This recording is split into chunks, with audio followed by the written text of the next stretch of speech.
Alright then, so... Hey everyone, welcome back to my Talk Corner. I'm Kenshiro Sakura. And today we're gonna continue on with the Dawn Trail story. Making a mad dash for it as the, around 7.1, 7.0, right? So yeah, the 7.1, hold on. Normal Born is 2.0. Gunsworth 3.0. Drop 4.0. Jawbreak is 5.0. Yes, 7.0. We're on 7.0, and so 7.1. The 7.1 update on the story update will come soon. So I'm trying to make a mad dash as that's gonna happen. So without further ado, let's continue on with the story, shall we? All right then. Walk Lamont. What's the plan? Hold on.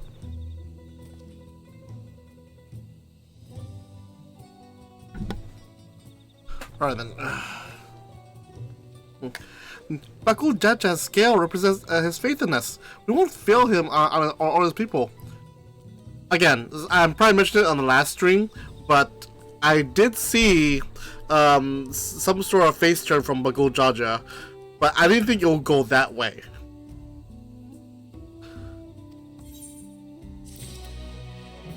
Oh, Alpha no.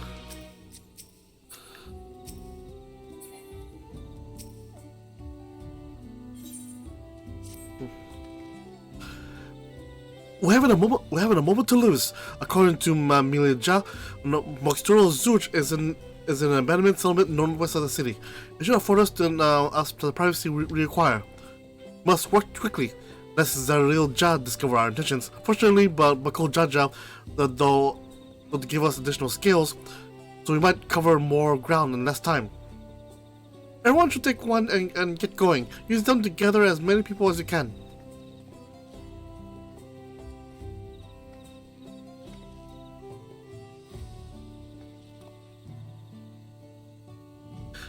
Let's retrace our steps. Maybe this time we can convince folks to let in here. Alright then, so hopefully you guys will talk to me now.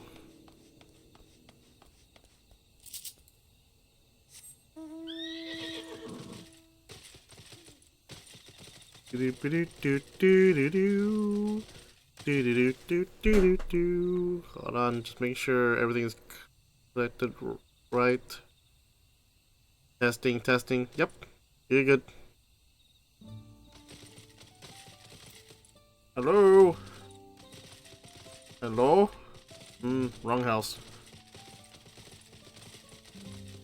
Hello, I'd like to talk to you. Where am I going? Oh dear. Ah, here we go. Hello, well, I'm here to meet you again.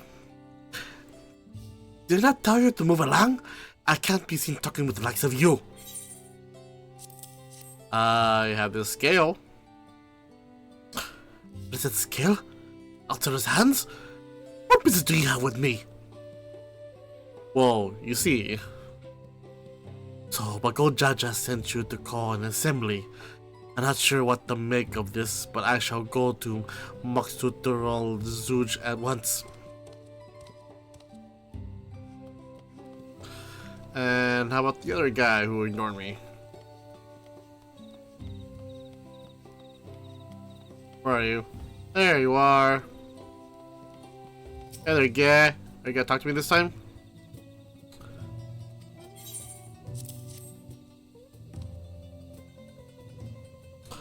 That scale. If the Blessed trust you, then so will I. So, what is it they require of me? Bakul Jaja bids us to come to Moxturo Zuj. A strange place for assembly, but very well. I will not refuse he who fights for our dreams.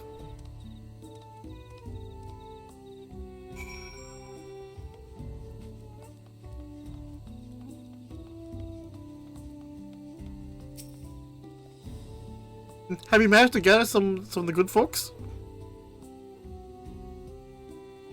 Wonderful! The esteemed Bakul Jaja will be pleased. This fellow here will be coming to Moxturo Zuj as well. Hey, Hey, he carries the same axe as her. Apparently, there's a jewel nursery to the west called Gomenji Grove. Can you go see see who you can talk to there as well? I'll meet you at McDonald's Dujas afterwards.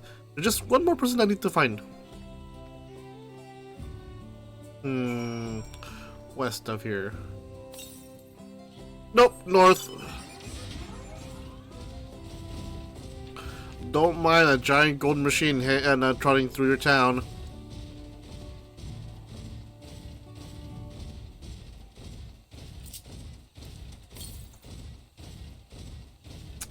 Northeast. Go northeast. Okay, we're getting farther now. Hello, goodbye. Don't mind me. Sorry, giant tree.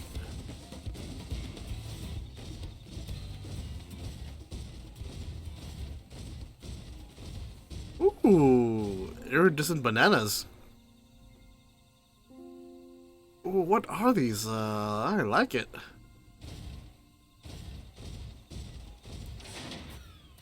Hi. Leave this place. Leave this place, outsider. I have the scale. Oh, my apologies. I was unaware. I thank you, Blessed Scale Bearer, for bringing me word of this gathering. I shall away to McDonald Jews at once. Hey, where are you going?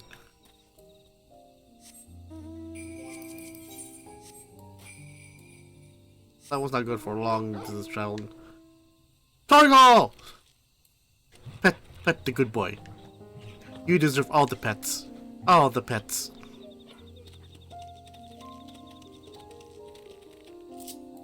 Still north.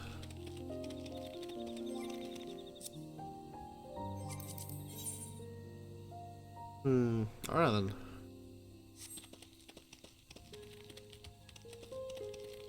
I really love this place though. Like almost everything on a certain lights is very iridescent. Especially those bananas.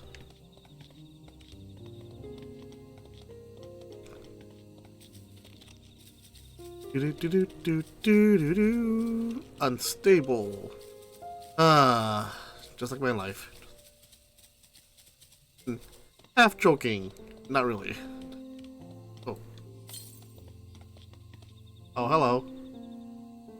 North.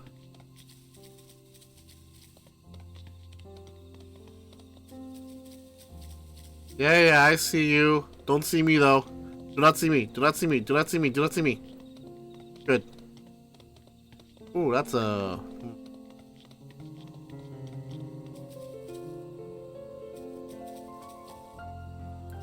Hello, thank you for coming.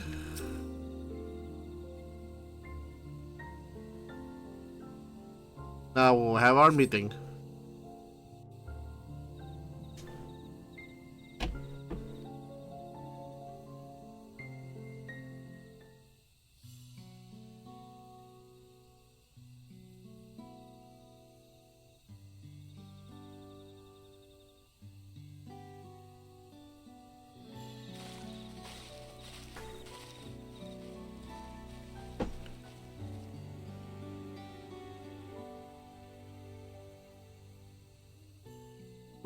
Where's Wicklamat? Oh, curious. Oh! Gwen brought her brother. Sorry to keep you waiting.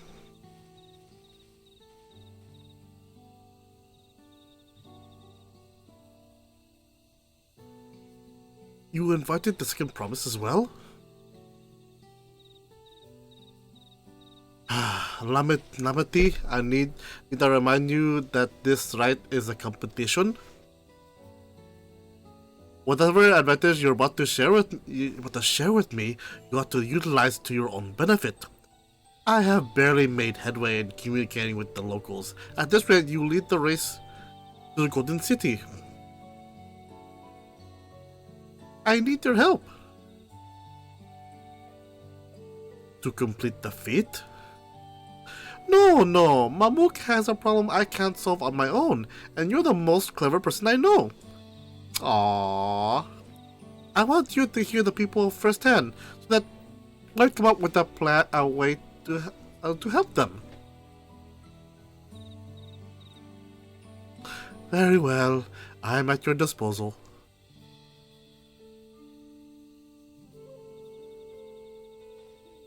Everyone, thank you for gathering on such short notice. I am Wuklamat, third province of Tuliolal.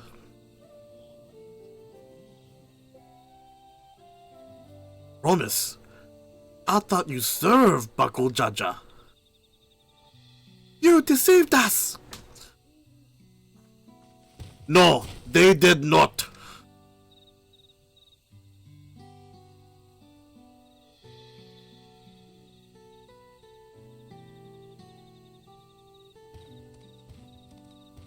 Again, probably sound like a broken record though. I did not expect this. The scales they showed you were mine. I trusted them to the third promise and her retinue. Why honor these outsiders so? Because Wuklamat has won my trust. Now you will hear her words.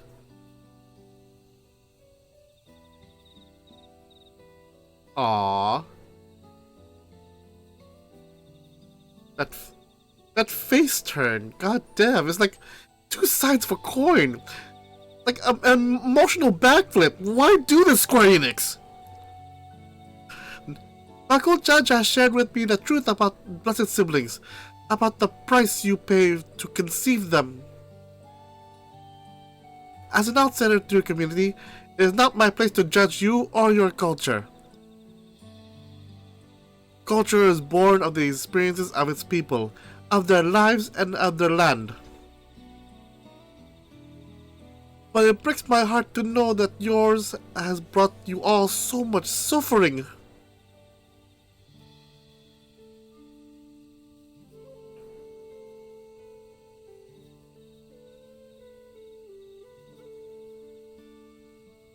If any here wish to break from the cycle of tragedy that creating Blessed Siblings demands, I ask that you join us. Please, I don't want any more of our children to die. You think we want this? We have no choice. Only Blessed Siblings can liberate us from our suffering. Without them, we have nothing. That remains to be seen. Speak with the third promise. Share with her your worries and your pain. And together we may find a new way forward.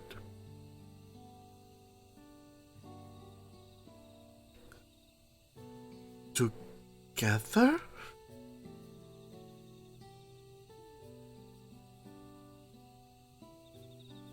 If she is trustworthy, then I will speak with her.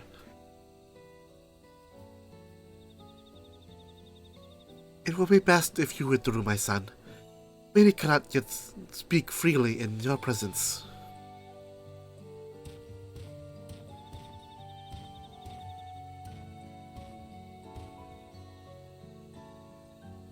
Let's keep an eye out for Zeril Ja.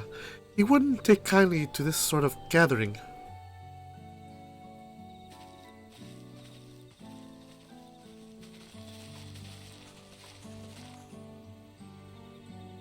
Once we understand everyone's concerns, we'll be better equipped to help them. Let's make sure they feel heard.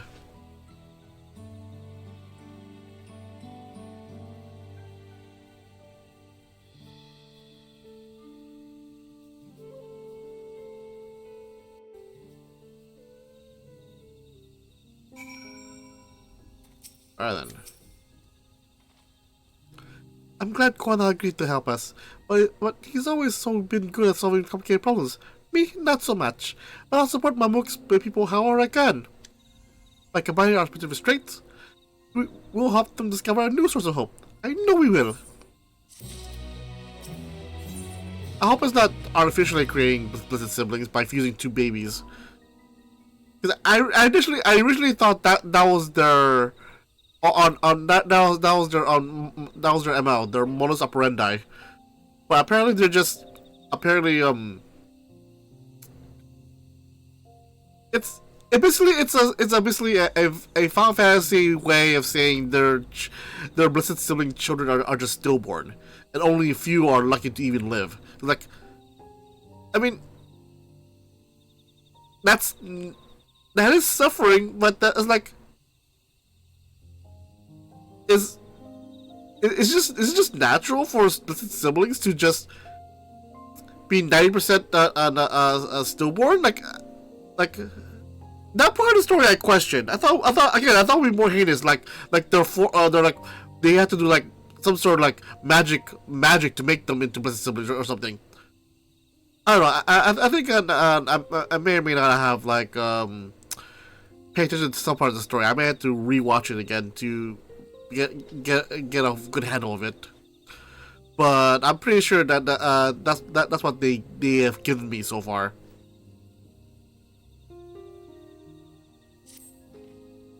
All right. Before we start, let's make sure we're remembering our history correctly. The Mamoja and Zabral fought for centuries over the land in the upper forest, but due to infighting, Mamoja forces struggled to make significant gains. In order to promote cooperation, Hobigo and Boniwa clans intermarried, and that's how Blessed Siblings were first conceived. With that in mind, let's talk to the people and learn why they rely on Blessed Siblings. Ayo. Blessed Siblings promise us more than strength. They promise us the sun. This forest is dark and inhospitable. When given the opportunity to live in Tuliolol, most of our people didn't think twice. Still, the prospect of being among so many outsiders was intimidating enough to keep many of us here. Blessed Siblings are meant to deliver us from this accursed forest, to lead us to the fertile land above, where we might make a place for the Mamoja to abide in peace and plenty. So you desire fertile land? One that's all your own? Water. Hell, hydrate.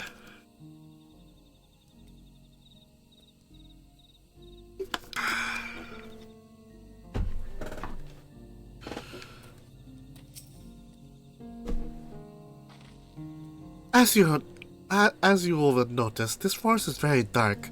Hardly any sunlight makes it through the canopy, so it feels like it's always night. We plow, we fertilize, we irrigate, yet our crops shrivel and die as though cursed.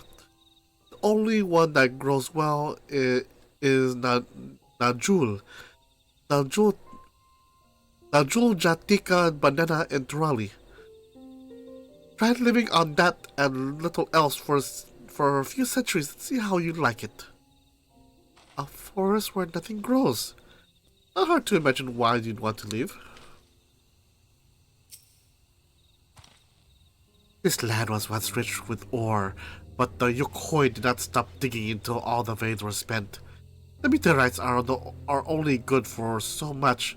Even if we made overtures to traders, we have little to offer. Nothing would make me happier than to make good life for my family in the place where I was born, but that's impossible. So with resources as sparse as they are, you don't have a good prospects for trade. Those who have known only open skies and bountiful land cannot comprehend our plight. To thrive, we must take what we lack by force, and for that, we need the might of blessed siblings. There have to be other ways to thrive, ways to not require fighting. Alright then, did you figure out a way? Well, I think I'm starting to understand. Everyone had their own perspective, but all their concerns were about the forest itself. Dark, infertile, cursed. Hearing that, it's little wonder the people here wished they had better land. And who better to get for them than blessed siblings? Try to convince people to stay in a place that can't provide what they need. You think the meteorites at least would have value, but apparently not? Hold on. Didn't everyone mention something about the meteorites? That the aether they emit makes the plants glow blue?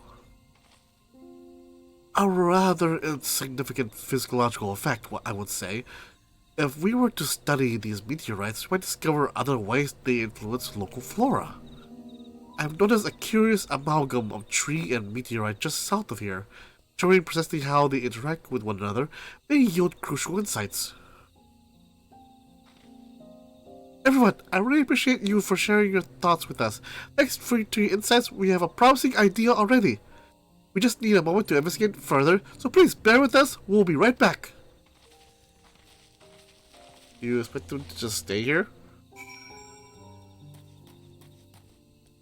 In this abandoned small village? Okay. Oh, down there. Wait a minute. East. This way. East? Ah, there you are. Almost missed you.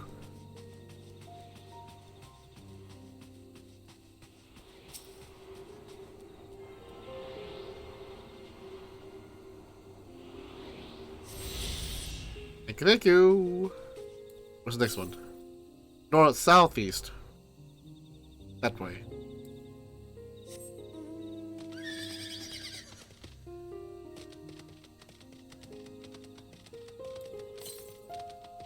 Southeast still. Good. Ignore me!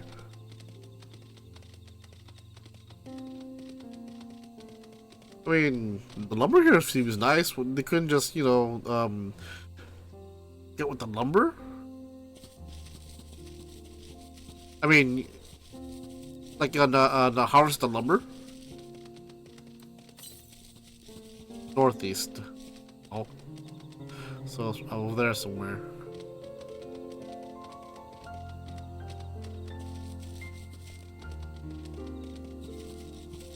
Is this it? Oh. Oh, over there. Oh, okay.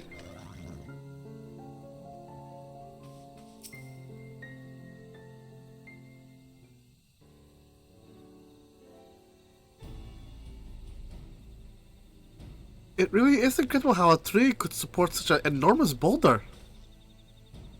The meteorite's etheric emissions are palpable, even from this distance.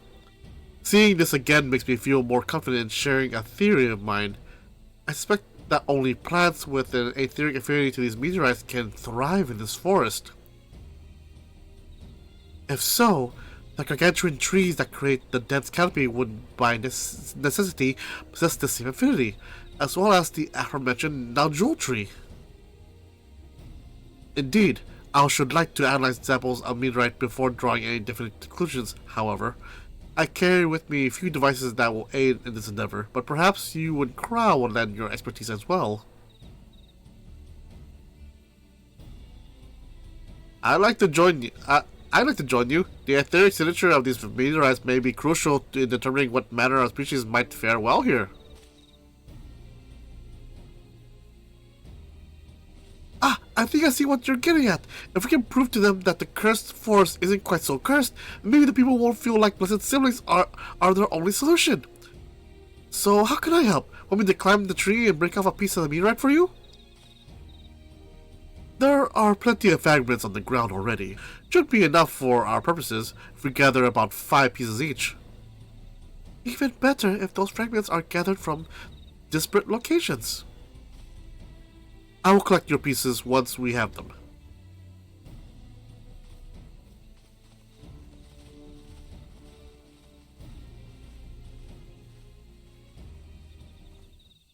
Where's the twist?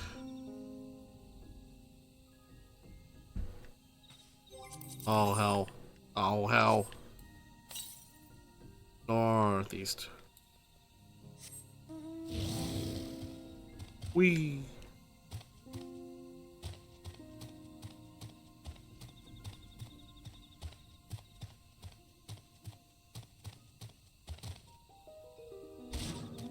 Ow. Hello. Give me that shiny rock.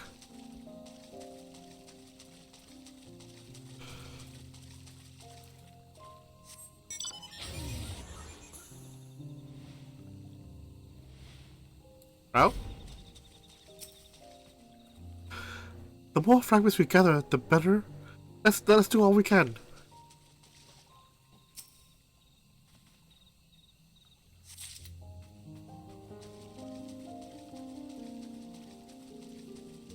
They're doing all they can. Give me that rock.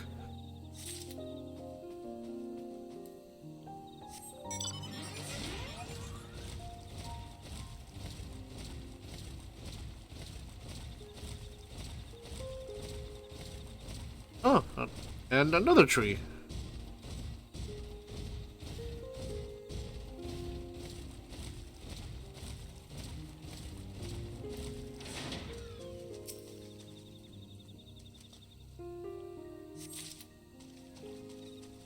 For a minute, I thought they were different colors. I was gonna call them the Infinity Shards.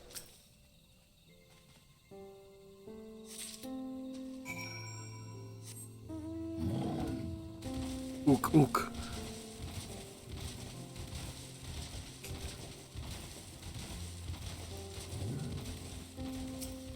Got them.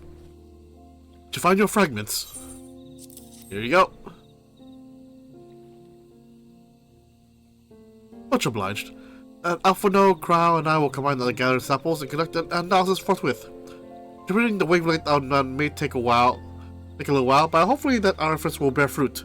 I tell my sister to wait arrival at Nocturnal Zooch, so go and meet her there.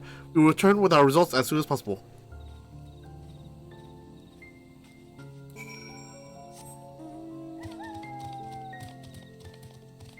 How do we get back? Oh, here we go. Right? No. Go around.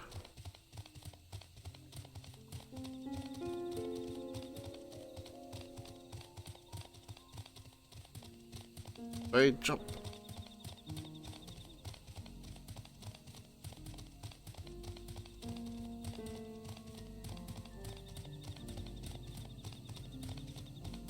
I wish there was an 8th right up there, but nope.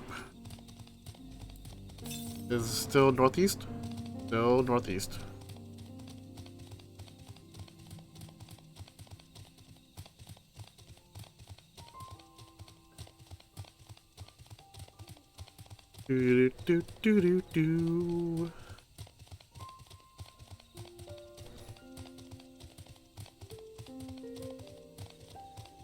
Nope. Ignore me. Why are you always there, damn it? Go away!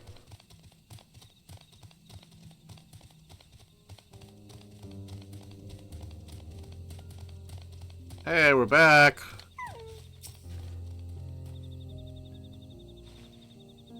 We done all we can. The rest must lead to Koana and the others. I don't know the first thing about those Charlene devices of his, but if they can be of help to Mamuk, I'm glad he has them. There's hope for this for us yet. I can feel it. Rust red dye. A 500 gold gil? Nope. Don't have that. Don't have that. Already have that. Okay, then you.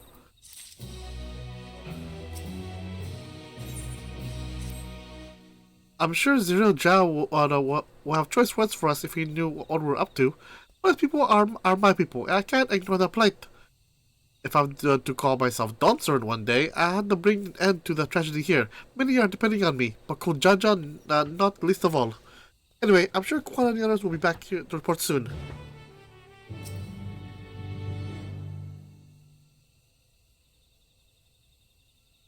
And I'm waiting.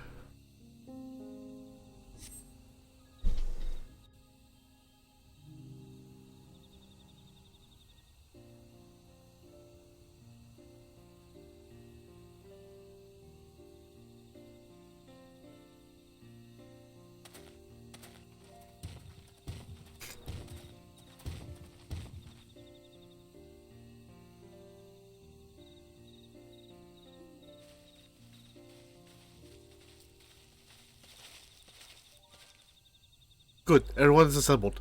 In light of our news, I thought it only right to call the others.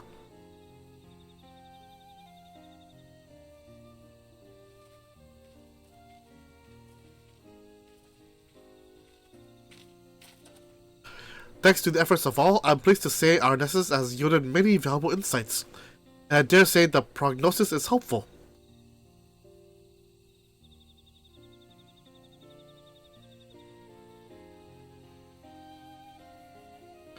Earlier, we asked about the hopes you placed in Blessed Siblings, why they are important to you.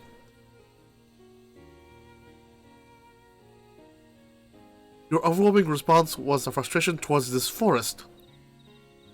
From a lack of natural resources to the inability to cultivate crops, in all respects you have ever struggled to build a prosperous home, thus your understandable desire for new land. However, this will be a unfortunate dismissal of what makes your forest uniquely valuable. That is, the soil. Our tests have proven, without a doubt, that the Jatika heartland is abundantly fertile. This may be surprising to hear, as you have seen crops fail time and time again, but we have discovered the root of this problem as well. The meteorites scattered throughout the forest emit an unusual energy that greatly influences the development of surrounding plant life. Some plants thrive on this energy, like the Najul and the giant trees that create the canopy, but others, as you well know, are sickened by it. Fortunately, the solution is simple. Across the salt in a place called Charlian, there's a peerless collection of flora sampled from every corner of the world. Now that we know what energies are most prevalent in your forest, we can offer you seeds and starters guaranteed to thrive here. I took the liberty of contacting a few colleagues via Linkborough. Should you desire them, a sample of our best candidates can be shipped here in short order. Just as Yorzia acquired the popoto and tomato from Tural, so too might Mamuk benefit from foreign crops. You mean we'll be able to grow more than Najul here? Precisely. While care must be taken to choose those species will not have an adverse effect on the ecosystem, your agricultural options should increase markedly. With the right crops, Mamuk will have all it needs to prosper, both at home and in trade. Blessed Siblings don't have to be the answer anymore. Then, there is never any need to fight? Never any need to sacrifice?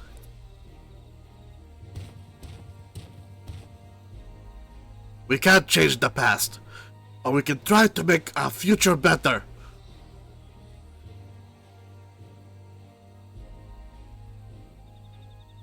Let the old teachings end with us.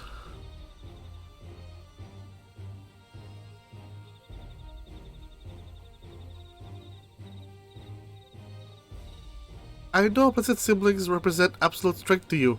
Letting go of that idea can't be easy. But I'll prove that when we work together, our combined strength can achieve anything. Show us, promise. If there's another way for our children and our home, we'll no longer suffer in silence.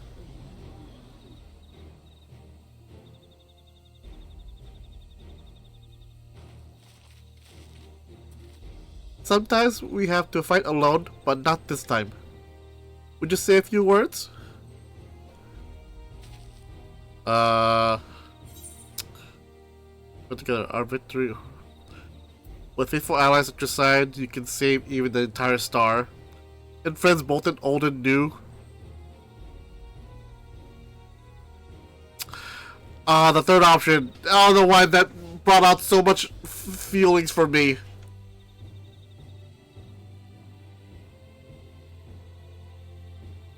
In friends both old and new, you can find the light to banish the darkness.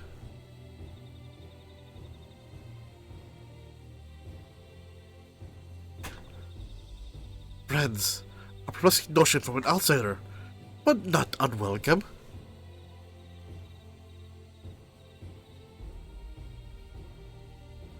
we said what we wanted to say. Okay, I just realized though that saying reminds me of the Endwalker trip. That part in the Endwalker story where all the old voices were saying it. I basically combined oh, I think what Minfilia said with what the Elder Sincere, I forgot her name, said. Now I also left to defeat my father's shade and defeat of the Brotherhood and clear the way for Mamuk's bright new future.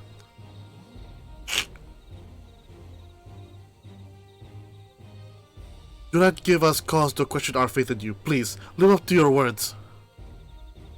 I will. After we complete his feat, let's be sure to tell Zaril Jah the good news about his forest. I'm sure he's eager to ask anyone to eat what tasty food don't grow here.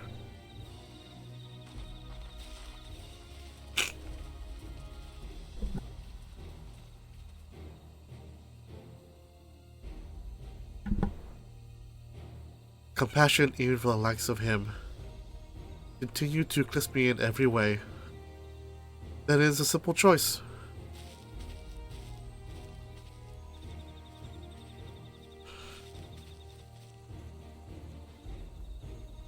We're counting on you, Woklamat.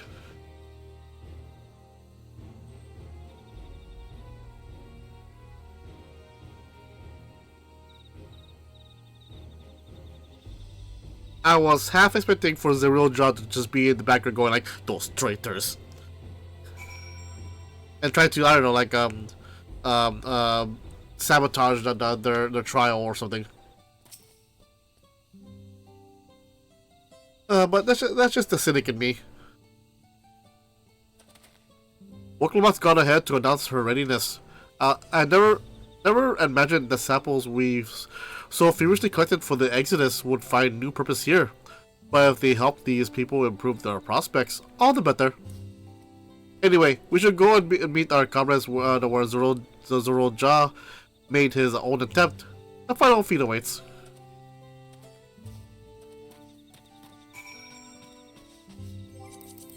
How to get there? And there. Okay.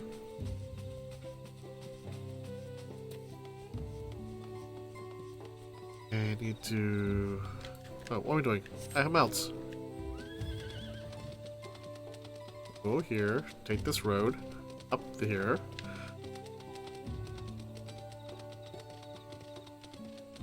There we go.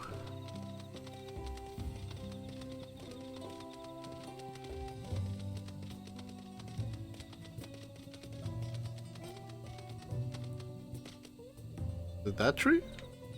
Or this tree? The glory of Moksuk Rilunuk.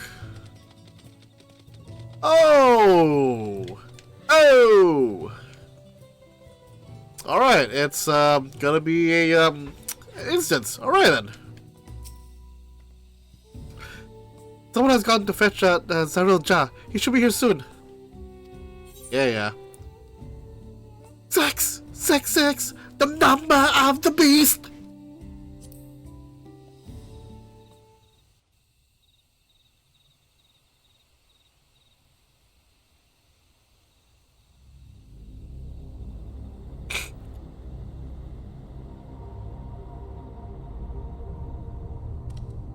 Now we'll fight Galu Jaja at his prime.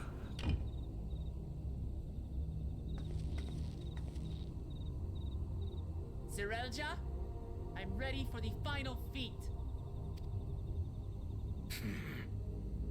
Grown weary of postponing the inevitable, have you? Something like that. You see, I've learned all sorts of things about Mamuk and your people. Is that supposed to impress me? I now understand why I need to surpass Blessed Siblings. The cost of producing superior offspring is destroying your people's souls.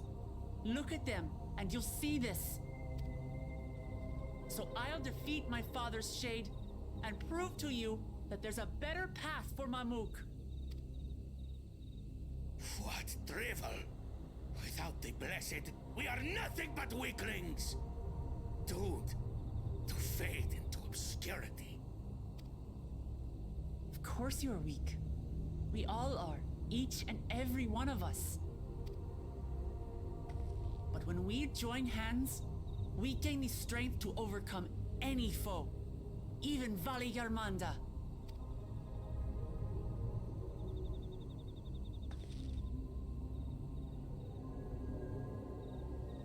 Enough talk.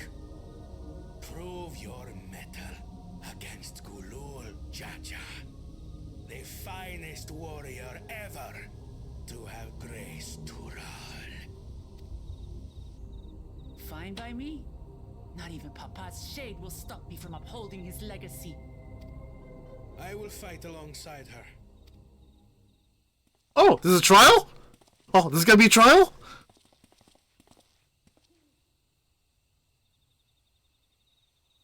No, wait, this is an instance, not a trial. Claimants are not permitted to assist one another. Second promise. But you may observe your sister's pitiable attempt. I see. In that case...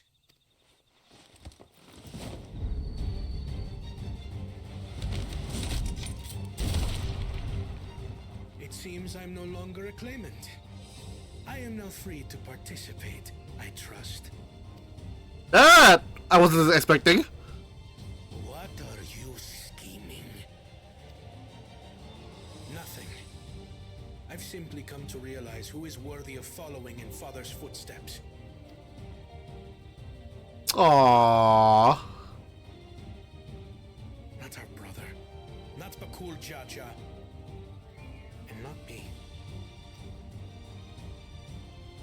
You have always held the happiness of our people closest to your heart, Lamachi. So I will do everything in my power to ensure you ascend to the throne. This is how I shall repay Father for his kindness. This is how I shall serve Tuli Yolal.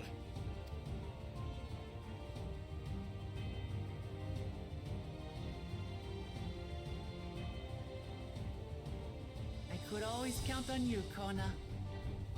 Thank you. It will make no difference. Numbers matter not in the face of true might. Gulul Jaja, mightiest of the blessed, arise!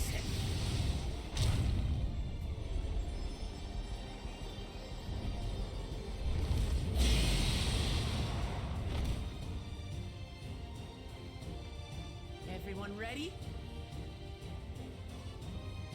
Oh, we're all fighting.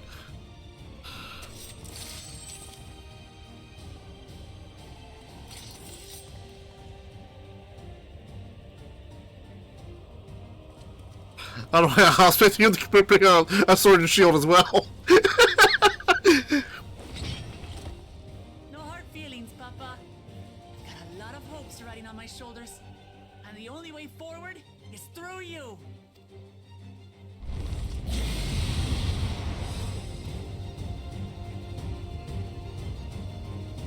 Ah, I love this theme.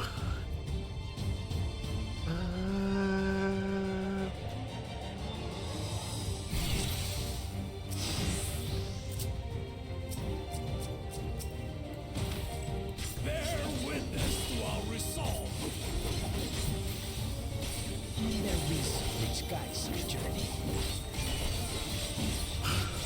So long as we stand together, we're unstoppable.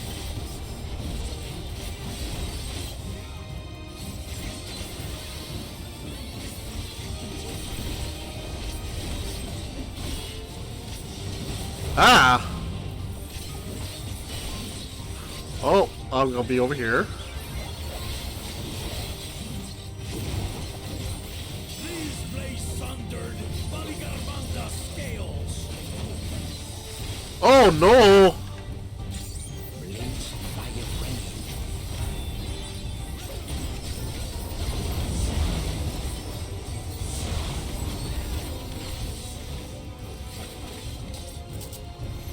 Ow!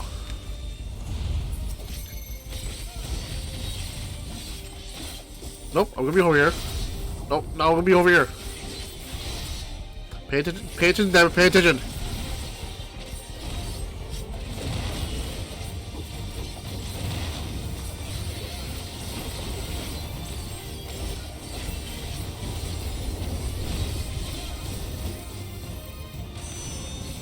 Whoop, don't want that.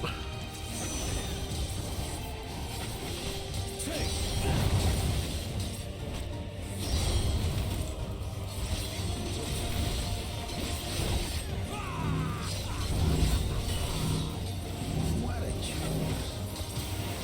Ever hungry for battle.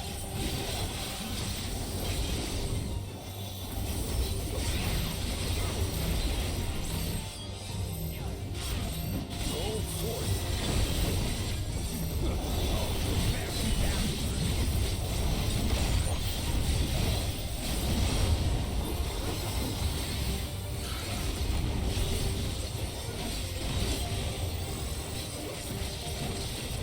How is this?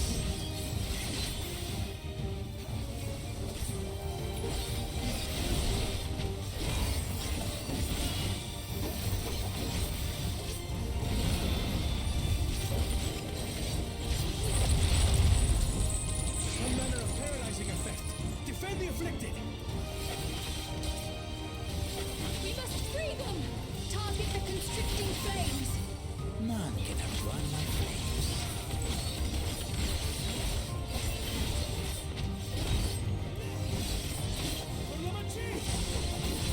Oh.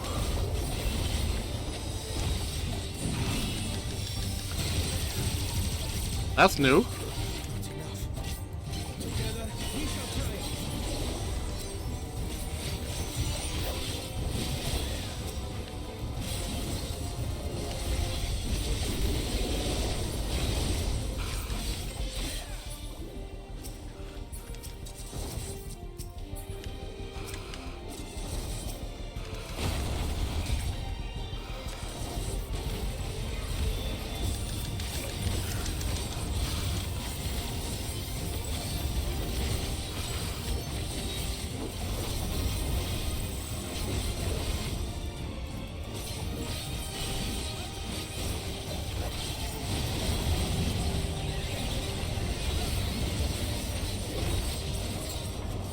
Over here.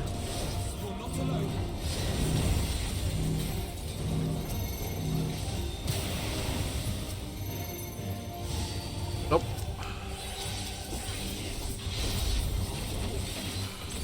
Ow.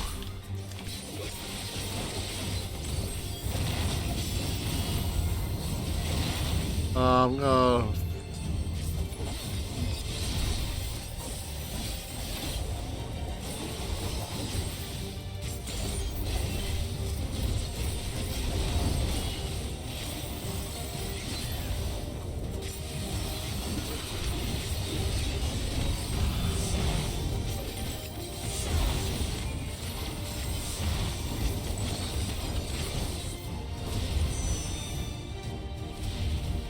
Nope. Nope. Nope. Ow. Ow. Ow. It hurts. We'll get through this.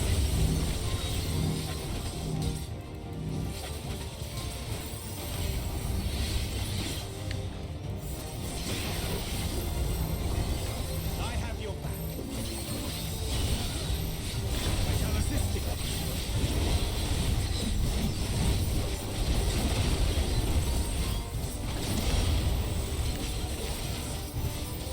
I know not who you are. I am one to us. Surely this will quench your thirst for battle.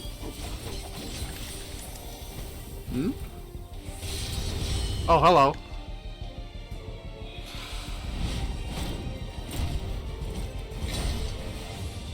Are those armor or actual wings?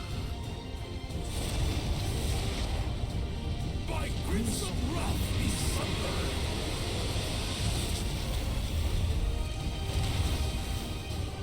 Oh, hello.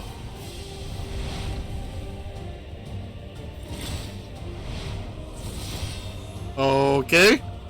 Huh.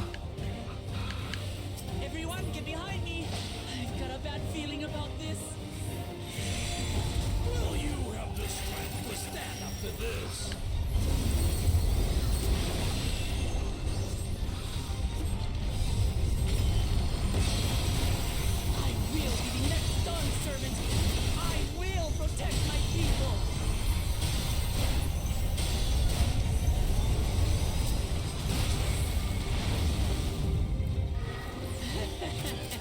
Is that the best you can do? Impressive! But I'm not finished yet. We will see Lamachi become Gunser.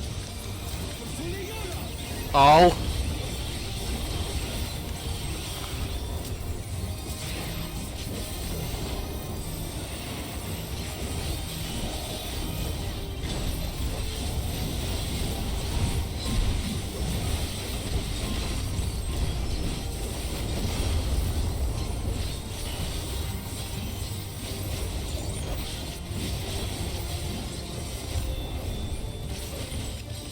Come on.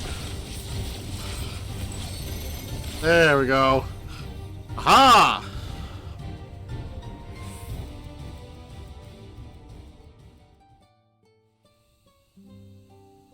Yay, we did it!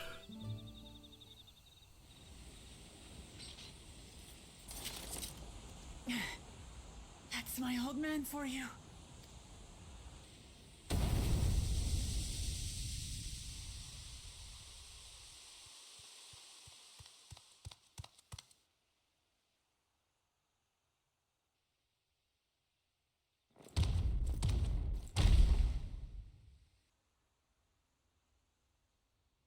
Oh, he's having a fit. I refuse to accept this. Ain't that a bit stubborn? Even for you. Hmm?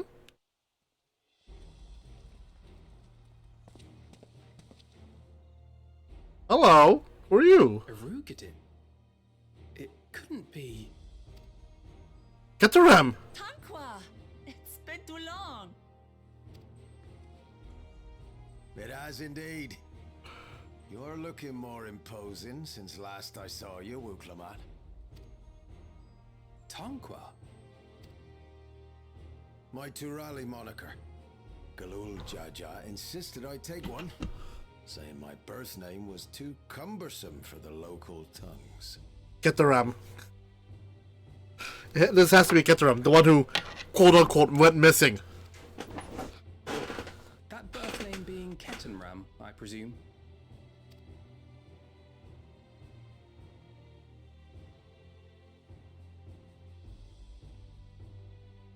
No! Keteram's that legendary Eorzean sailor. The one with the pickled cabbage. We can talk about me cabbage later.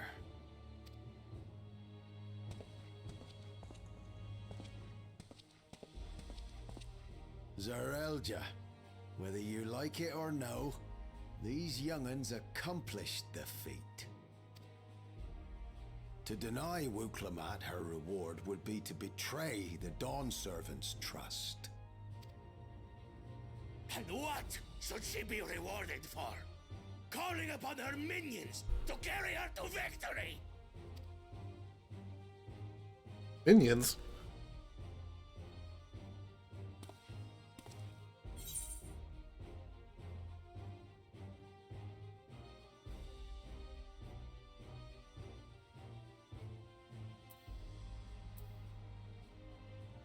We're not minions, we're friends! Comrades! Brothers and sisters in arms! Comrades, you believe a ruler should be reliant upon such? I mean, Galul Jaja was. Together, we can achieve anything. You needn't place your faith in the promise of blessed siblings. How would you have us reclaim our glory?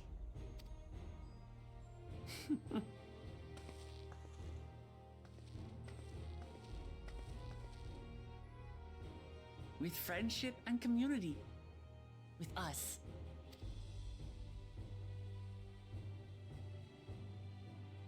If you mean to rule, you should be more sparing with your offers of clemency. Especially to a man who has sacrificed countless young lives Which a question though, was it like they died during childbirth, they died before hatching, or did they die because of the training or something? I'm guessing it's the hatching part thing, because Bakul Jaja mentioned that one of them, the one that he fished out, didn't even leave the shell. So I assume the egg. Nevertheless, I will fulfill my charge as Elector. In recognition of your feat, I bestow upon you a keystone.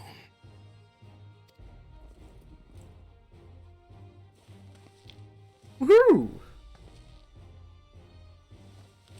Now we just have to worry about your big brother trying to steal it. Hello. Hello, what's up? Hey. Huh. Let me turn that down. Congratulations on your Okay. new order, I suppose. I'm So what, confident pray that you tell, will are find the you Golden streaming? City in no time. I'm streaming Final Fantasy 14, and I'm worried that your little Deden Bushi didn't show up. Hold on, let me change that.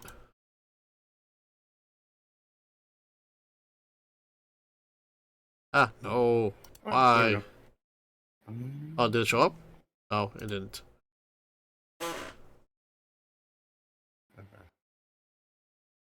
Yeah, it's not even on my shoulder. I have no idea. Man, it's right there. I see it.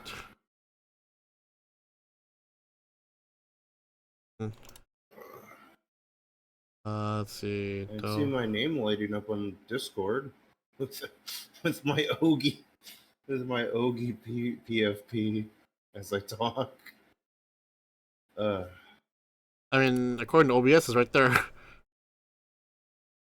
Oh, there it is. It was just hidden, and not sized because the fact that I remember I resized it because of the, it went to Big Les. Oh yeah, forgot about that.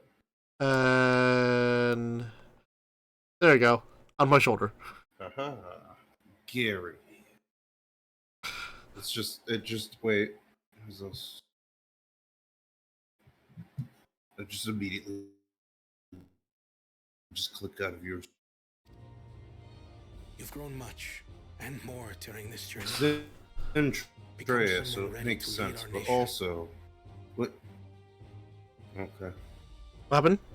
Apparently Zentreya's chat has a thing that her stream elements automatically tells you no.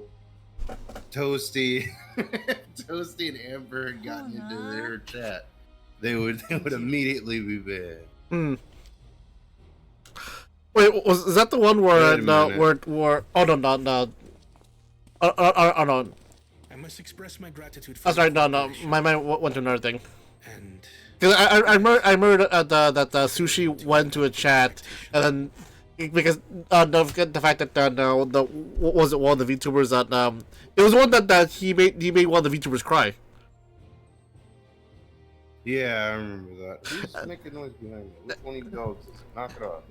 And apparently, what was it though? Like when the VTuber saw him again, they're like, "Oh, it's that guy! Ban him!" He's banned. Marcus was banned. Nonsense. So If you believe I'm that the assuming Master it's not a will do the coincidence job, that you had then talked to have me our about wholehearted Yu-Gi-Oh! support. Like Master Duel, correct? Oh no, it's I just clicked into Zentreya's stream, and she is also playing Yu-Gi-Oh! Master Duel. again. That's 100% coincidental. I don't watch any VTuber. The only one I tend to watch clips of or full on streams of is Takano 101. Only because he has other VTubers that go to his bar, because it's a VTuber, it's a bar for VTubers. Yeah. Yeah. I mean, I'm so like the fact that he has The one that show up at his bar and are at times at times from V Sojo. Like at one time, I don't think she came back, but he had Iron Mouse at his bar, and Haruka is one of his regulars. Makes sense. She's got that Canadian wine aunt energy. One last thing. And I would be remiss if I didn't wish to say speak to you draws me from to the some of her heart. streams on occasion. Unpracticed as I am. This Then there's the may fact sound that she's hacky, friends with somebody that I originally thought was Doki Bird. Was another VTuber that actually I am left the truly company grateful she was to have working met you. with. She's the one that pretty much left Niji Sanji, and they were like, "We don't need her. Fuck her." Words And then as spoken soon with as she such left feeling their would resonate with their any viewership fortunate and enough to hear subscriptions them. and stuff, everything kind of tanked for a bit, like really hard. But they're Though our friends with journey another together hath VTuber ended, that ever shall we having cherish saw the her memories. her chibi model that they use when they do And should you collabs, I require thought was further Doki Bird. Turns esoteric out it's not. musings or biting witticisms, And don't I was hesitate to incorrect, and call. I've been calling her Doki Bird I like dare say you'll come constantly. flocking. Completely different VTuber. I'm like, well, I can't help it. In Toon mode, it's very much just a blonde But I character get ahead of model, and it's myself. like it kind As of I looks like recall, Doki's our contract like remains original in effect character model until before we've she got the new escorted one the where second promise back to her the hair capital. looks more feathery because Doki Bird. But yeah, fucking. I leave my sister in your capable hands. Also doesn't See help that that she that returns particular home safely. VTuber is also shipped constantly with Heavenly Father. Oh yeah, freaking Yeah, I heavy. think he also refers to her as his ex-wife, so Uh, there's that too. You've still Are you talking about- are you talking about Girl DM? The right ain't over till you find the sick. Oh, because It's a I different one. I forget her name. It's more of like a regular I know. like normal person name, I If I can think. come this far, I can See if I go can- all the way. okay, because I remember like I think it was just a bit or a skit, but he did an on stream as Girl DM on a date, and they went on a date in Takana's bar.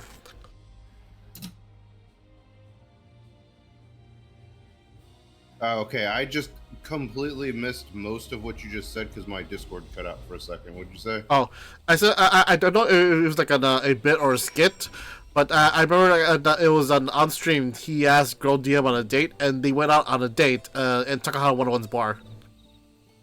And I think it was before she updated her model to have that cyberpunk-esque look. She had, it was back then when she had that green-haired cat girl made the model. Okay, stupid. Also, the fact that I love the story where apparently when she was teaching in Japan, she made friends with the local Japanese yakuza. Yeah, it's bound to happen. I really don't know why I said that. It's very much not bound to happen. I don't know where my brain went on that. It's mostly for the fact that apparently how she said though, like she was a regular at this bar, and this bar just happened to be the main hangout place for the local yakuza. To a point where apparently she made friends with apparently at times their leader, his son, and also a lot of their bodyguards know her and actually are really good friends with her. And it went to a point where the local bar was, in their story, the local bar was closed down. And they tried to look into it, and they saw all of them just hanging out in the bar, but apparently for some reason it's closed. When they saw her look into the window, like, "Oh, so and so, come in!" And they invited her in, and she didn't realize they were the local yakuza until the fact that every food and wine and drinks they have at that table were very, very expensive. I thought you said the local yakuza. Like, Yes, the local yakuza. They're even more local than the local yakuza. God, If- that's literally their entire territory is just within a single lobby of like a building. No, That's a local. No, they're so local. They run the neighborhood watch committee. God. Okay, her name's Ariel, and looking at her actual character model, she looks nothing like Doki Bird's other model. But when they do her like a whatchamacallit, when they have her, when she does like collabs, she has this one that's like really, really small. It just reminds me of Doki Bird. So I thought that for like the longest time she was Doki Bird, but her name's Ariel. Who on the VTuber you're talking about? The VTuber, yeah, the one that I was mistaking for Doki Bird. So I've been straight up calling her Doki Bird. That's her newer model though. Where's her old model? The one that just looks like a normal person, and or the tomato. Tomato. Tomato. I kind of wish I had. I mean, once I finally upgrade my computer, which will be like I don't know, maybe like next year or something, when I get my next tax return or something, or hopefully the extra hours I work through on Christmas, because I still work retail, might push me over the edge, but I do want to spend a little bit of money to actually maybe at the finally get my VTuber model, but I still need a good design. I mean, of course, I'll need the actual somewhat same program that that Heavenly Father uses, because I am gonna wear my mask the whole entire time. But I still want the one where it tracks my hand movements. I kind of want to make it so I'll show emoticons like Zero from Borderlands 2. Emoticons roll out. I don't know why I said that. I literally just woke up not too long ago, so. Oh great! Now imagine you remember that was it the what was that one movie when was it the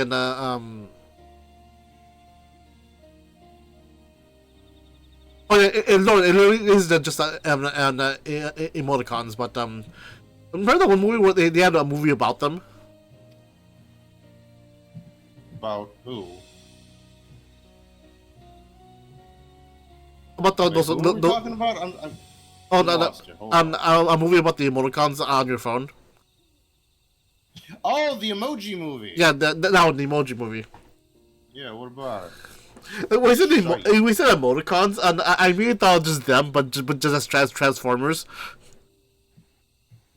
Emoticons, emote and roll out. Where is Eggplant? Where do you think Eggplant is at? He Do needs to get a. Oh yes, my brother who turned into a Sammy. like how? Where'd all the masks go? Like where'd all the masks go? Like where do you think? I mean, you can say the same thing about a dragon's polymorph, but that can be easily construed as just magic. Oh yeah, magic. Wait, so and actually, getting hit with magic left and right, like ow, ow, ow. Wait, and actual D&D lore, if a dragon polymorphs to say a smaller form, are they still as heavy as an actual ancient dragon? I don't think so. I think they just use magic to not have to deal with conservation of mass. I mean, I guess that makes sense because then in actual D&D lore, Bahamut just casually just strolls out through Faerun, just being a normal ass human. Wait, fuck. What was it? There was something the other day where I brought up something to somebody, and it reminded me of the that time you played Breath of Fire 2 or whatever, and you're like, don't mind me, just walk my trash can, la la la. Oh yeah, that one. Good times, new robot. Don't mind me, just walking my trash can, la la la.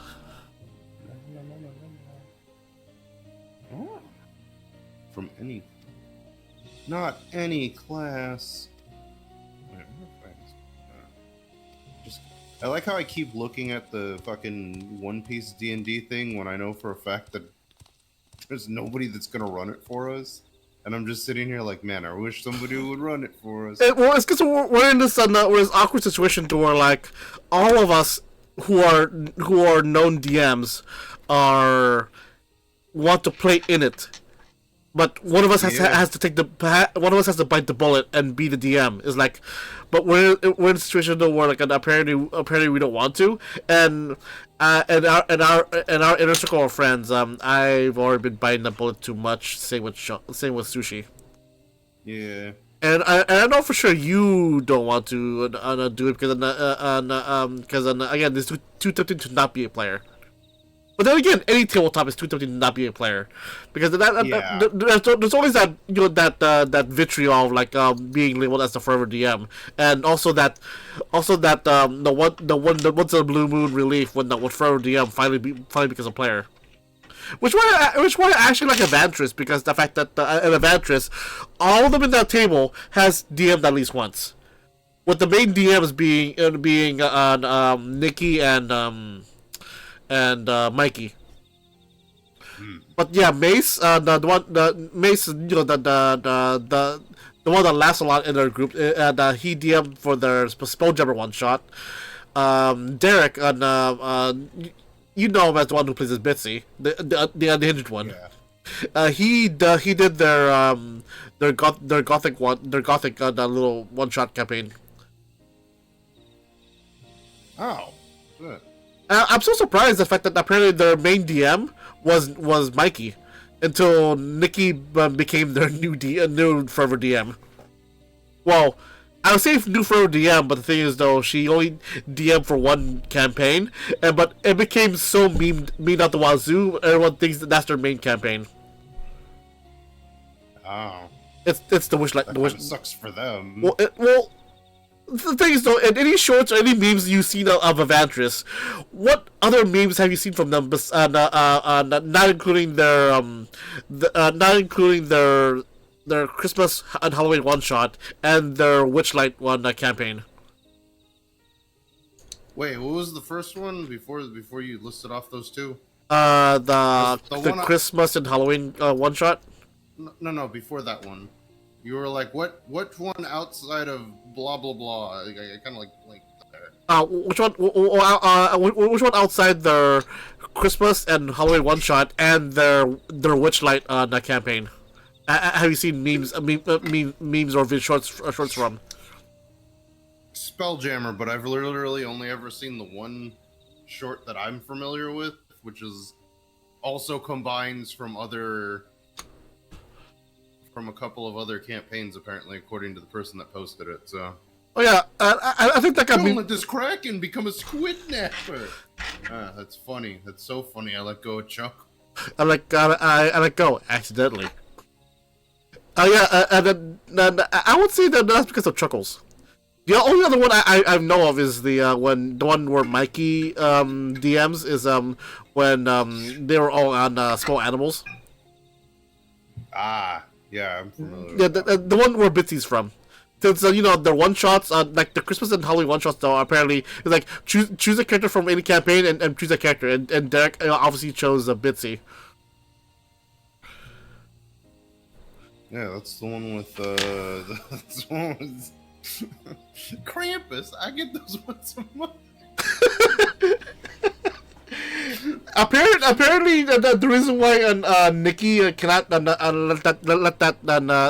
Gorilla go down, because apparently according to a bunch of folks, again, take this with a grain of salt. That's not how you say on the Gryla. She said as Grilla. Apparently, the actual pronunciation is either Grilla or Gryla. A gorilla. I like how just adamant they were about saying gorilla. But 15 gorilla-sized Krampuses. I still like the fact how when Warner Bros. Posted that poster of one of the actors in that Red North video that that was supposed to have the story of Saint Nick, Krampus, and all apparently involves Grilla. Once they saw Grilla, it was like the meme flood just immediately washed over the entire comment section. What did you not see that? No. On Twitter/X. No, I'm not on there constantly, and when I am, it's either me posting something or me looking at my feed, and my feed is just literally just at this point just nothing but VTubers. I was seeing scroll like, not back. even like known VTubers. It's literally just anybody that is a VTuber seems to pop up in my thing, and it's just like, do the here I am. What would you say about me? It's constantly just me going, "Who are you?" With that fucking Invader Zim picture. I literally just, that's me constantly. Just in anybody's fucking thing. Because I don't know any of these. They're all independent VTubers. And they all show up in my feed. And I'm like, I don't understand. I like company-based VTubers. Why are you hitting me up with individual, like, independents that I've never heard of before? Heavenly Father and Takahata 101 are doing okay. I mean, yeah, but they're at least known. It's like all these other ones that pop up in my feed are literally I've both never heard of them, and most of the time they're like, yeah, I'm gonna be debuting soon, or I just debuted, and it's just like, I don't know who you people are. Why is Twix putting you in my feed? Like, I don't. I just get memes from them. Like, I don't follow you people. Why are you in my feed? I mean, to be fair, there is one I actually am following that I followed because of her relentless horny on main post on Twitter. I believe her name on Twitter is like Melissa Belladonna, and that one tiefling VTuber girl on Twitter. The one that's also self-proclaimed forever DM and has a major infatuation with dragons. I think I've actually heard of that person before. Yeah, she's Although actually. Now I'm wondering if it's when she first popped up and got the old "Who are you?" from Edward, but.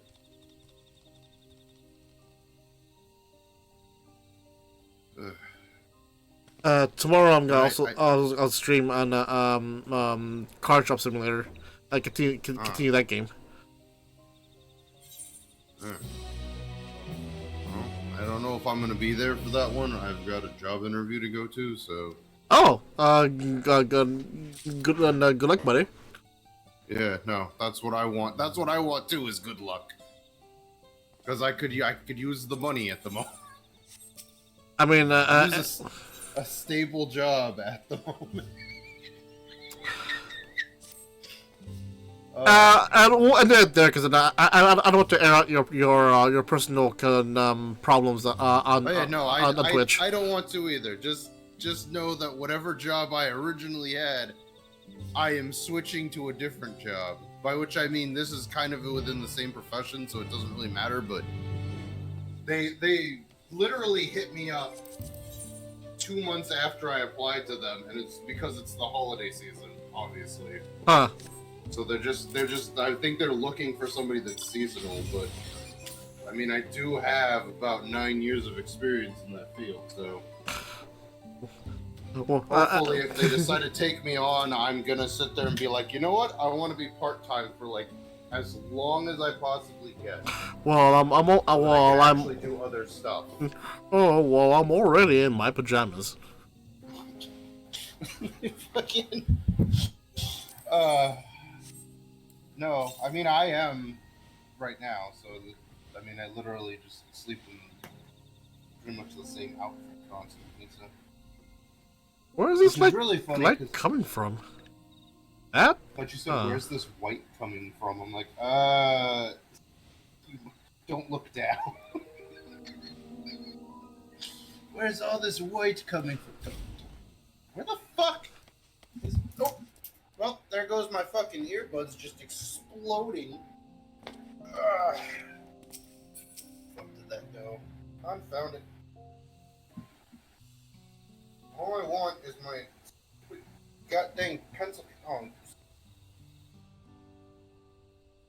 that break? No, but it looks slightly damaged. I don't know if that's just having this thing for reviews or what. Hello? Hello. Okay. Oh. Maybe I should have looked there. literally pencil case in the second place I was gonna look for it. It's like, the fuck, y'all motherfuckers dragging food up on my bed and not eating it. Don't do that. No. Like, you call this bed, we call that table. Like screw you, human. Over. Listen here, I'm not even Spanish. That would not be my name, dogs. I said human. I know. It's called a bit, Kenshin. Oh yeah, I talked with Jared, and he said it's okay to write his character off in another dimension. Woo! The So- dude's never coming back to it. No, because I asked him if he's able to somehow in the future get a consistent like a day off per week on not the same day. Is he's like not in the near future. So with that, it's got to be on. If sushi's available, it'll be the four of you guys. Ah. I want to ask Kevin though, but he's almost as volatile as Jared. Yeah. Well, he too is also like a supervisor / managerial position of his location. And if I remember correctly, they said he's like an hour ahead of us or something like that. Oh yeah, he's Where he in. lives. He's all the way in Alaska, in a city where he has to wear power armor and fight off the invading army too, so they can get all the oil, even though we use nuclear vision and no longer need for oil. I'm making a reference to just gonna- Anchorage. Yeah, nobody that watches Fallout obviously got that. Well, I guess they wouldn't because they don't really go over that in the Fallout show. I meant to say. I thought you were gonna say like, yeah, but no one here plays Fallout 3 because everyone thinks Fallout New Vegas is better than 3. I don't. I like them both just as equally. It's The a only me- problem with it's 3 a is that they do. it's a joke thing because apparently it's basically those diehard New Vegas fans that think like that New Vegas is like the epitome Fallout title and everything else is just garbage. Like even though mechanically Fallout 3 and New Vegas are the same thing. They run on the same engine. That's my problem with people that are like sit there and go, oh, it's weird that they have bugs and they're not Bethesda. It's like they use Bethesda's engine. Any bugs that come from it are because of Bethesda. And They're also all at the root cause. and also the fact that the reason why New Vegas was that is so gloriously accepted that be like that better than 3 is because one, they had so little time to make the game ever since 3 came out. 2, they using literally the exact same copy of the Gabriel system they used in 3. Because going from Elder Scrolls to 3 was a big leap, and going from 3 to 4 was also another big leap. So they actually use a cookie cutter copy of 3 to make New Vegas, and so without any time tweaking any mechanics here or there besides adding their own and taking out some to make some room, they focus more on the story itself and the character development and hiring Yuri Lowenthal to voice everyone. Yeah. It literally seems like there's only 3 voice actors in that game. Like female And number. 2 of them are Yuri. 2 of them are Yuri Lowenthal. No, I was gonna say there were 3 voices in there. Old man, female person female person, and Yuri Lowenthal. What about the name characters? Oh, fine. There's only, besides the name characters like House and Caesar, there's only 3 voice actors they hired to be everyone else. And it's woman, old man, and Yuri Lowenthal. Yep. What was I gonna say now? Fuck. I had something that I was gonna say. I don't think it was gonna be that funny though. Otherwise, I feel like I would have remembered it. Then again, I have a very terrible memory, so it's also possible that it was funny and I just completely forgot. Huh. What?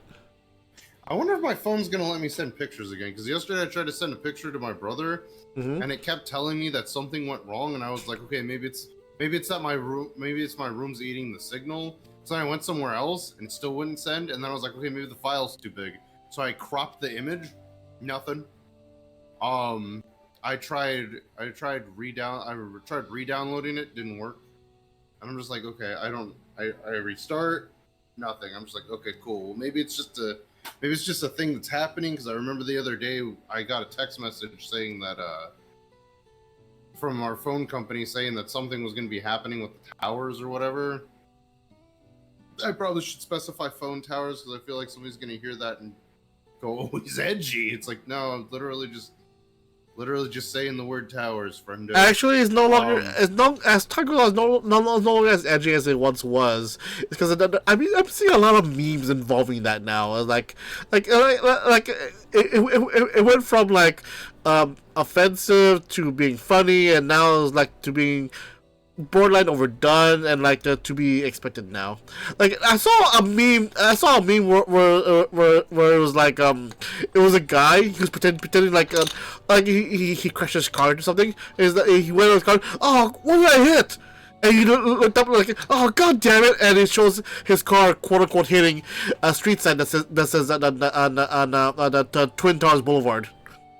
Okay, now see that's funny regardless of what era that came into, because that's, I mean, who names, well, I guess I'm assuming that's where the Twin Towers were at, maybe, possibly, I don't know. I mean, was it an actual street sign, or? It's probably a street sign, but it was like grass in it, so I don't know, it could be like the one-off thing, kind of like how there's like a street in San Francisco that's named for Fidel Castro.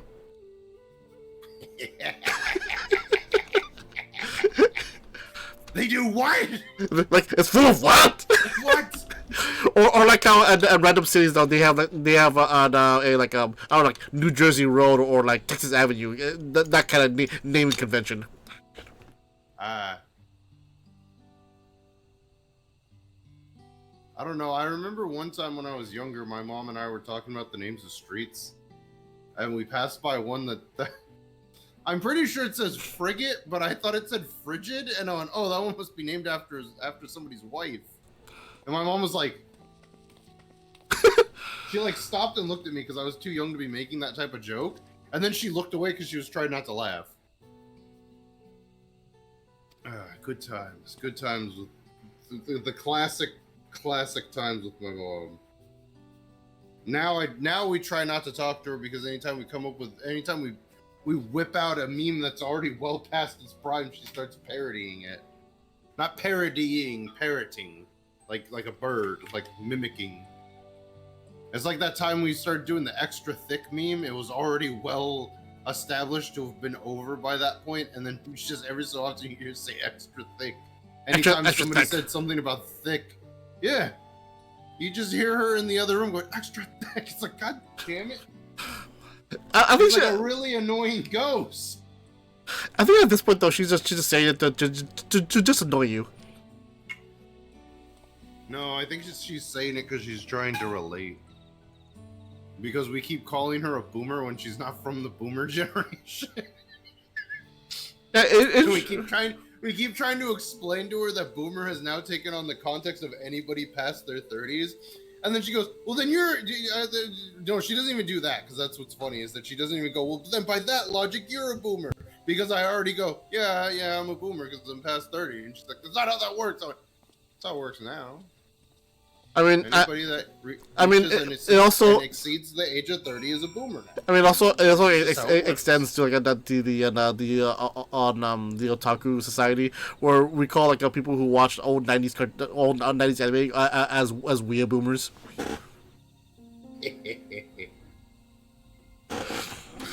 And also the fact that and also in the Yu-Gi-Oh circle on the old boomer cards of Yu-Gi-Oh are still apparently in the new format have made them exponentially more powerful than when they once were, which is kind of funny and kind of sad. Like how old cards back then were like the Stone Soldier can attack the moon now. Or is that something different? Oh, yeah, they actually made a card that actually says, and it shows the artwork of the Stone Soldier, the Stabbing the Moon. But no, I'm talking about the old cards back then that were like borderline useless, are now and certain strategies are now overpowered as hell. Like, for example, this is an old strategy, like a good 2-3 years ago, but apparently, you remember Morphing Joint number 2 and how complicated its effect was? Yeah. Apparently, where some people just didn't want to use it. Yeah. Apparently, there was a one-turn kill strategy with that one. So what you do is that you need a couple of cards. You need him. You need the trap card Magical Explosion, and you have your entire. That's all you need. The entire rest of your deck just full of magic cards or spell cards. So what you do, the main crux of it though, is you throw cards on your deck, hopefully to draw both Magical Explosion and Morphing Jar number 2. So once you do have it in your hand, what you do, you set Magical Explosion down, and you set down Morphing Jar number 2. You flip Morphing Jar number 2 up. And what it does is it'll go back into your deck, and it'll flip your deck, and you shuffle it, and then it'll flip through the deck, and every card you put you take out from the deck will go into graveyard unless it's a new monster. It'll be set down. It'll be set face down. And since Morphing Jar number 2. And since Morphing Jar number 2 is the only monster, every other deck and every other card in your deck will just go to the graveyard, and every other card in your deck happens to be only spell cards. And so when you activate Magical Explosion, it will do 300 points of damage per spell card in your graveyard. And ipso facto, it happens to be like what? Like there's 40 to 45 cards in your graveyard. So for like say you have a 60 card deck, and so if you have like say 50 cards in your graveyard, so 50 times 300, that's over 8,000 points of damage in one turn. Jesus. Yeah, this is why I love and hate about this current meta and modern Yu-Gi-Oh! Is that if you're not doing OTKs or FTKs, then you're not doing it right. It's like, why would I spend $1,000 plus dollars on a deck just so I can watch you play solitaire?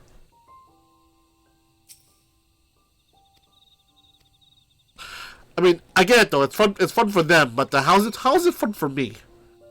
How is me watching you play solitaire fun? Why am I spending $1,000 just to watch other people play card games?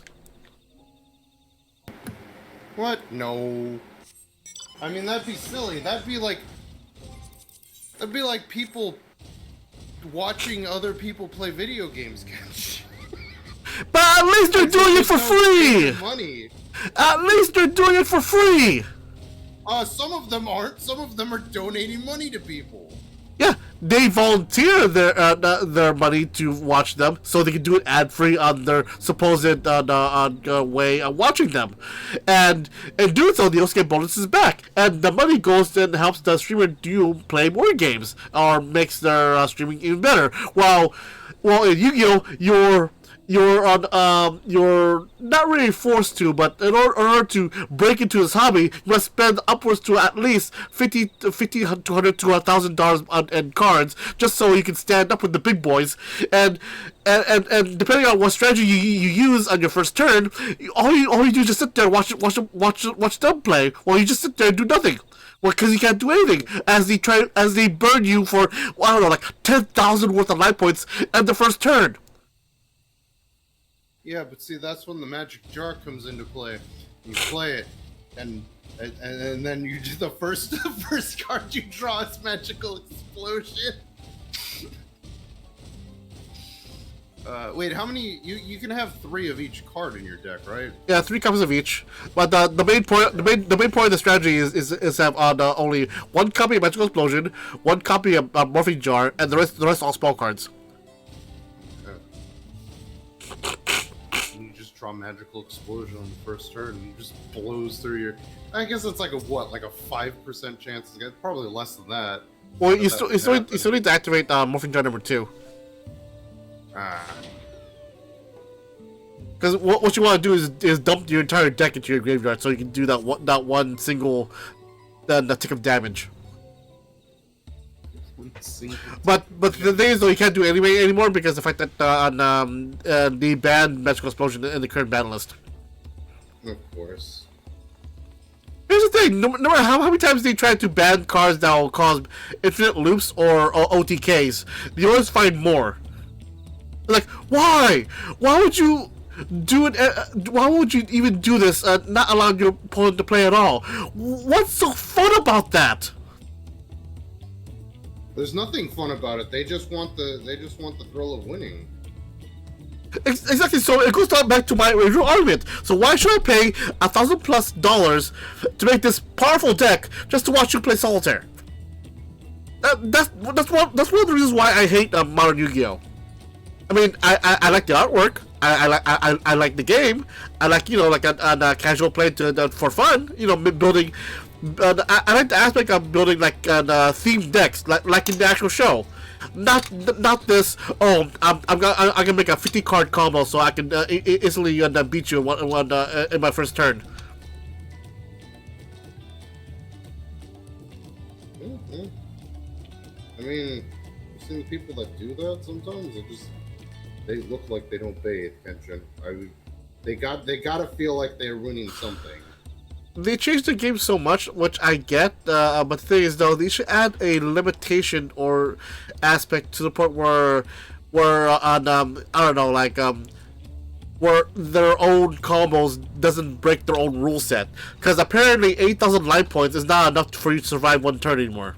You have guys burning you for like 10,000 life points, or like have a monster that's like attack at 20,000.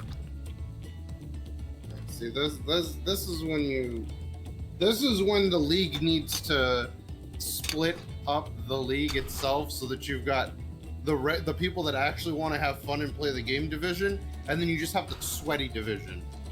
And if your deck doesn't fit with the fun division's code of conduct, then you automatically just get put into the sweaty division. Oh, you've got a card that doesn't, you've got a combo that doesn't let your opponent play for like 8 minutes, sweaty division. You go over there. You go over there with all the guys that look like the Collector from Powerpuff Girls.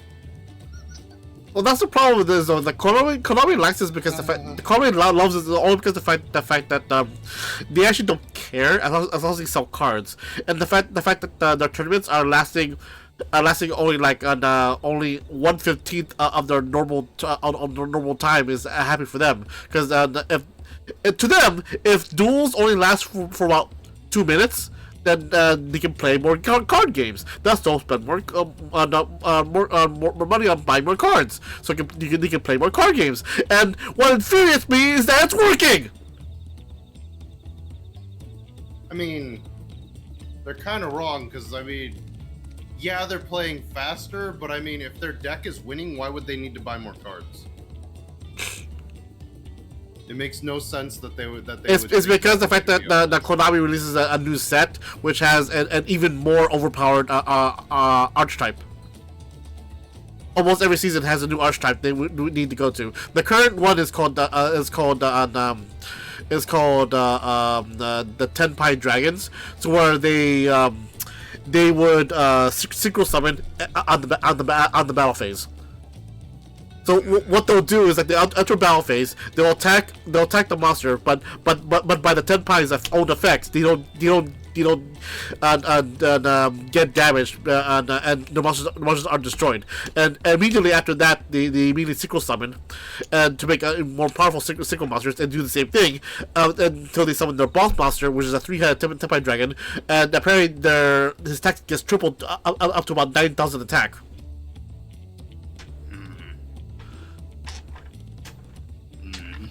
Which is why floodgates like Summon Limit and Nibiru are like so hated, because it stops your play. Like, so does yours, you fucking imbecile. But it's like, yeah, but I wanna have fun. I don't care about your enjoyment. I care about my enjoyment. That's current modern Yu-Gi-Oh right now. Well, in all honesty, that's pretty much most nerd fandoms at this point too. Because there's a lot of that's the whole the whole people like them are the whole reason why there's D&D horror stories. Well, not fully why, but their contribution to that, because a lot of horror stories either revolve around people with main character syndrome, who build way too optimized builds, DMs that railroad you, DMs that, well, I guess that technically would fall under DMs that railroad you, because I mean they also don't listen, but I mean DMs that also don't listen, shit like that. I mean there's other ones too, because there's ones where you just play with people that are very clearly not meant to be around other people, and they do horrible things like steal people's stuff and or break their stuff and or break their friendships and or are just straight up horrible people who mooch. Gaijin Goomba actually has a D&D horror story. He told about his past, and like it was his intro to a bad group overall. Apparently, so what it is though is that it's basically it's a bad player combined with a not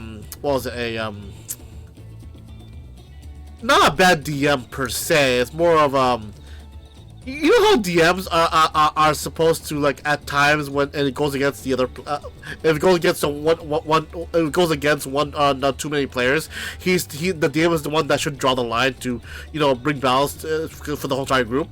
No, apparently this DM just allows it, and the DM didn't see what the problem was. He's that kind of DM. And so what it is though with the Gaijin Goomba's horror story is that one of the players was a rogue, a atypical rogue, kleptomaniac, backstabbing, that type of thing, and he was a DM's own homebrew race called a Blinkling, which is a half halfling, half blink dog. What? Half halfling? Yes. What? So he's a quarterling? Yes, I know the joke about that. Remember, halflings are they couldn't name them hobbits because of the J.R.R. Tolkien. Yeah. Well, I mean, not necessarily him. I think he was dead by the time they started trying to use the. Well, no, because it was Gary Gygax when he first made 1E. He wanted to call them hobbits, but he couldn't use it because it was trademarked to Lord of the Rings. So like, fine, we'll call them halflings. And ever since then, all forms of media have been calling hobbits halflings, and including their faults. Like in this one anime, which I highly recommend, it's called Restaurant to Another World. There's this halfling couple that actually ate a lot of food, and by lore in Lord of the Rings, halflings and hobbits are known to eat a lot of food.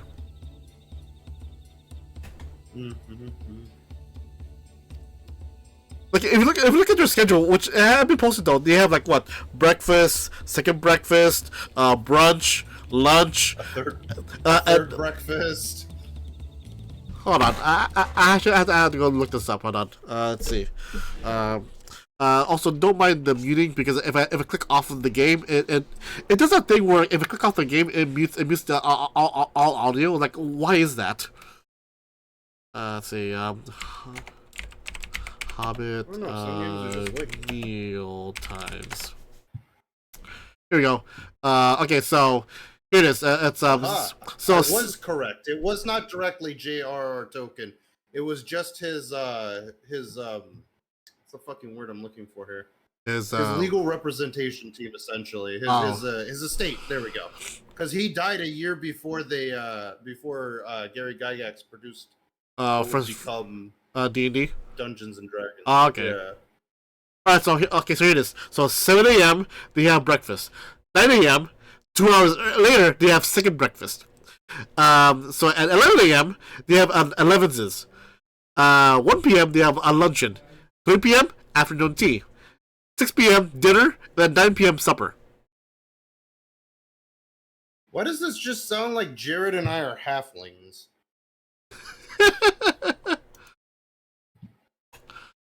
Oh, but I haven't had fifth breakfast yet. That's not a thing. It is now.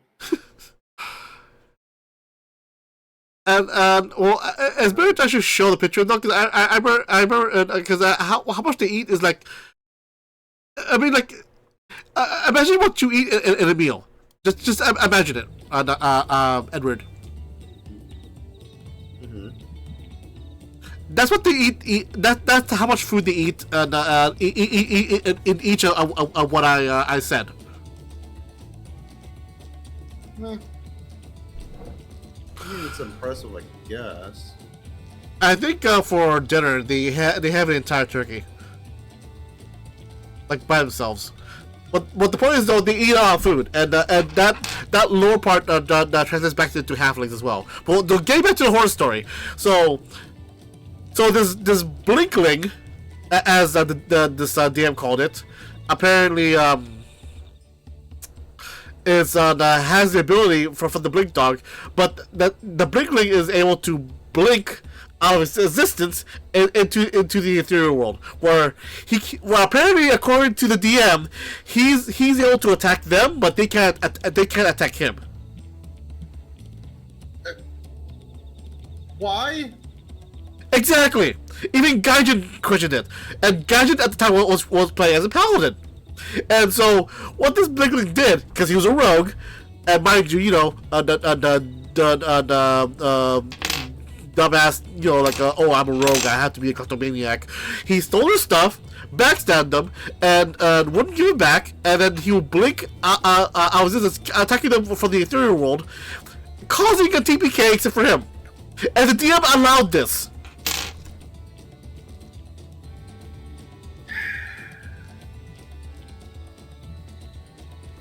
So Gaijin Kuma, so him and two other people just left the group, and they found another group, and actually had a lot more better time. So each time Gaijin Kuma actually recounts that story, which so far he got it twice in the past like 5 to 10 years, he was so angry about it still. I mean, I would be too. That sounds like horseshit. But the fact that the DM allowed this TPK to happen. It's still just doing his job to rain down the rogue, and the rogue excuse, like, oh, it's what my character would do. That's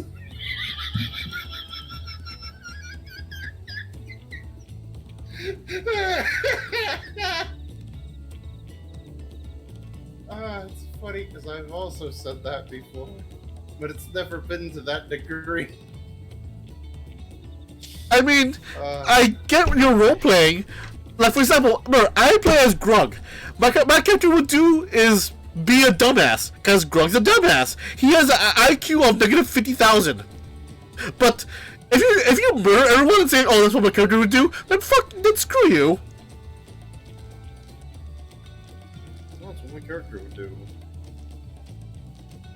And you know what my character would do? Like what? I'm a paladin. Oh shit.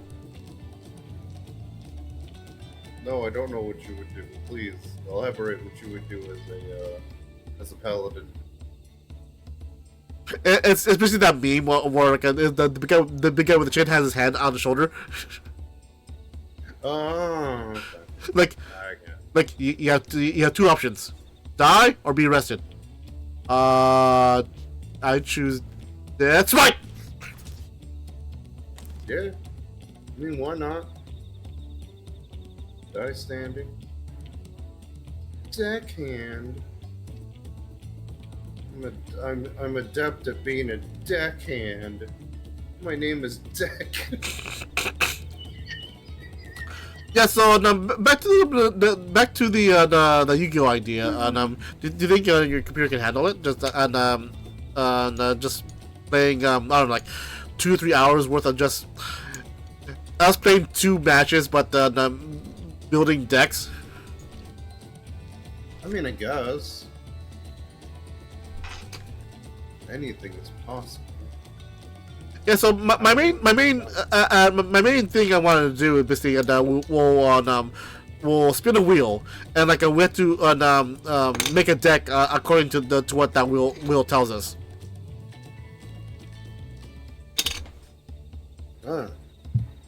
You build your entire deck out of It's been a while. Insect is a type of monster, right? I know there's bug monsters. I just don't know what the exact category of it. Oh yeah, it's an insect. Yeah, so I was thinking like be like we spin a wheel, be like make a deck but only using this attribute, or make a deck only using this type, or make a deck that you cannot attack and you must only do burn damage, or make a deck that I don't know, like now make your opponent deck out, you know, that kind of thing. God, I like that the last two examples were just, hey, go research Sweaty's decks and see how they build their decks. It's like, no, I'd rather have fun. I just want to have fun. Of course we'll have rules rules about like, for example, like one of the stipulations of it though, and the deck has to make sense. Like, it has to have a theme. Like, imagine you're a character in Yu-Gi-Oh! It has to have some sort of theme. And I mean, I thought that's what the wheel was kind of. Well, like for example, like I don't know, if you happen to get insect, of course you'd be like, oh, I am like with Underwood, I'll make an insect like that focuses on insects, or if you get like water, or like, okay, I'll be like, make a tsunami, I'll make a water style deck, or if you do like all bird damage, you could be like oh, I'm a military general, I'm gonna shoot you from afar because I have artillery. I won't attack you directly, but I'll just shoot you from afar. So that kind of theming. I did used to have that one card in one of the games that was just like, it was like a spell card that just dealt damage directly, and I feel like the art for it was like little meteors or something like that. I forget what it was called.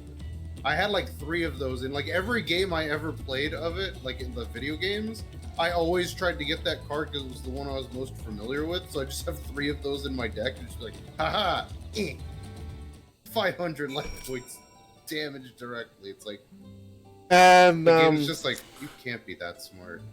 You have to be this dumb, and I'm like, yes, I am. You know what you should play for a stream? You should try to find a copy of Duelist of the Rose. Have you ever heard of that one? Yeah, but I'll need to actually somehow either emulate or attach a PlayStation 1 to my capture card. It was PlayStation 2. Oh, well, same diff. We had it. Wait, was it PS2? Maybe it was PS1. I think we had our friend's PS1 over here, so maybe. Hold on, let me quadruple check so I'm not just shooting myself in the anus. The anus.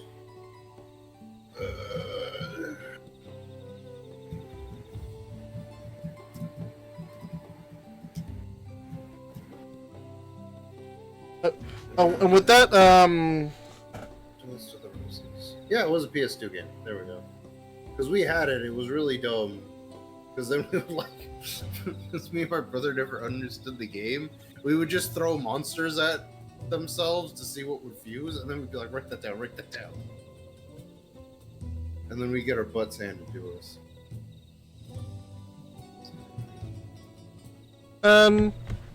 Well, as long as it's not like for Forbidden Memories, though. Forbidden Memories is like a trip, to say the least. Like, okay, this is why they're doing these. Okay, sorry. I'm in another group chat, and the guy that DMs our game on Tuesday, Kev, was like, he posted something like, what the fuck did he post that? They're doing a session right now. I didn't realize that. Okay, I thought that said the okay, that says right there in my quest log, it says ride the imposing beast. I thought that said ride the impossible beast. Like, the impossible beast? Like, that's impossible. No one was able to summon him. Ride the impossible beast. I don't wanna. Just turn him into hamburgers. Tell people it's made out of veggies. Well, anyway, that'll be it from me. A little earlier as expected, though. But I've been called, and my schedule has been updated, so, you know, it's the holidays. So, anyway, thanks for coming to my Otaku Corner. You can find me here at twitch.tv/KetchUpSakura. Find me on YouTube at KetchUpSakura. Find me on Twitter. I'm still there on for now, _Sakura. And hopefully I can get my Blue Sky account up and running once I have the chance to. Yeah, let's support my channel on my endeavors. Go ahead and click on my mask. I'll help you so very, very much. Like Chow, do go ahead, please give me a follow. I'm only 7 away from my goal, and of course, I'm also saving up to get a computer. I'm only like an $800 in, but if you wish to help me expedite the process, you could. But again, take care of yourself first. And with that, I'll bid you guys adieu. I'll see you guys next time. Bye bye. Deuces.